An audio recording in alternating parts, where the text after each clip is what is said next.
Burr, it's cold in here. There must be some, I don't know, in the atmosphere.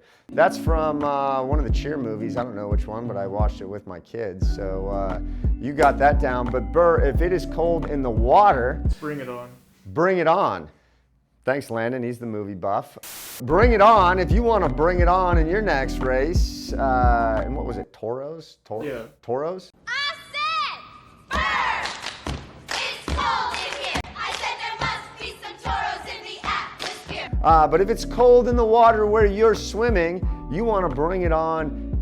I'm here today to tell you what you need to swim in the cold water. Hi, I am retired professional triathlete TJ Tollakson, CEO of Dimond Bikes. And today we're going to talk about tips to swim in cold water. So now that Kona's over, if you've got a race on your calendar right now, it's probably a cold water swim, at least if you're racing in the Northern Hemisphere. So let's talk about ways to stay warm in cool water. Tip number one, wear 2 swim caps.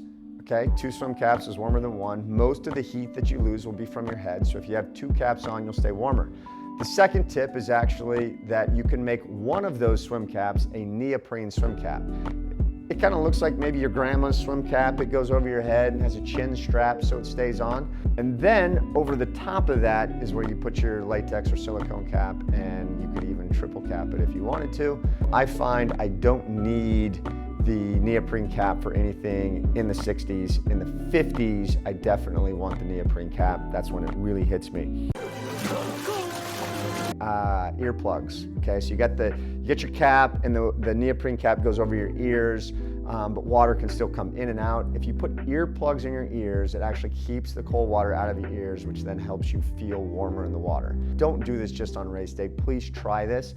You should have no problem keeping all of the water out, but you will also just feel warm with the earplugs in because there will not be any cold water coming in and out of your ear. The next one is wear a wetsuit.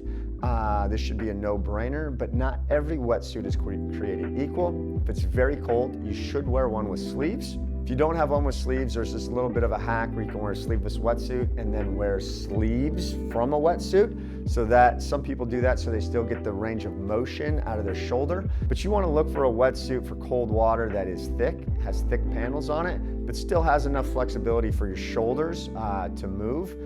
What is it? I can't put my arms out. Look for thicker body panels, thinner arms for the flexibility.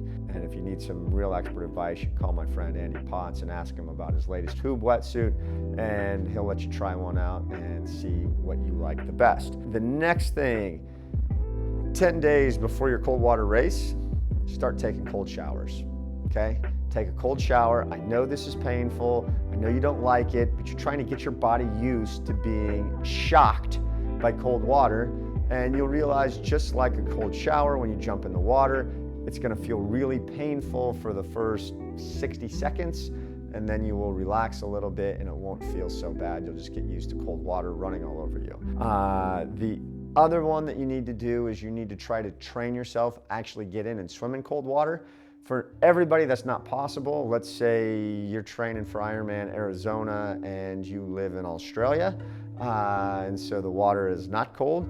What can you do? Well, try to find some open water that is cold. That's the number one thing. If you can't find that cold water, this is the next best tip you can do, is that 10 days before the race, you need to start jumping in an ice bath. You only need to spend about 8 minutes in there because that's going to give you the shock effect, and then you're going to kind of neutralize over it. But what you're trying to train when you do this is that initial shock. And so what happens when you jump in real cold water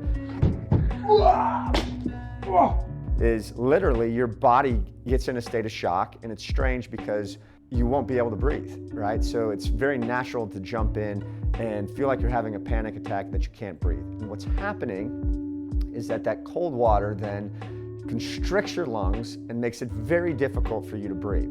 So by acclimating and training for this exposure, we can at least know what's coming. And knowing is half the battle. G.I. Joe! So that's all my, Then on race day, the best thing that you can do is get in a really solid warm-up.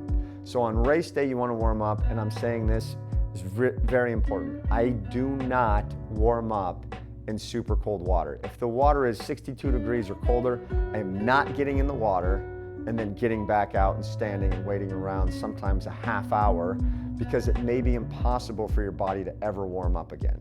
Okay, so this is my advice to you, is don't jump in that water unless you know you've got all kinds of warm clothes, a parka, space heater, things to get your body warm again, because once you're cold, it becomes very difficult to warm up again. So what you want to do is do a vigorous warm up, get nice and hot and warm before you jump in, okay? Arm circles, get some stretch cords to do some pulling like this, but you can just do arm circles forwards. Move very vigorously to get your body temp warm before you jump in that water. And I know, yes, you're still gonna have this shock feeling, but if you've trained it, you've put yourself in the shock state many times before the start of the race, you'll be used to it, you won't panic, and you can go. There are enough things to worry about in an Ironman swim that the cold water doesn't need to be one of them. So prepare yourself, wear the right equipment, and practice what you're doing. If you enjoyed this video, you want to see more of it, hit that like button, hit that subscribe button. I've got all kinds of great Ironman tips on training, nutrition, racing, amazing content. I would love for you to join me on this journey. Hit that like button, hit that subscribe button. Check it out every week.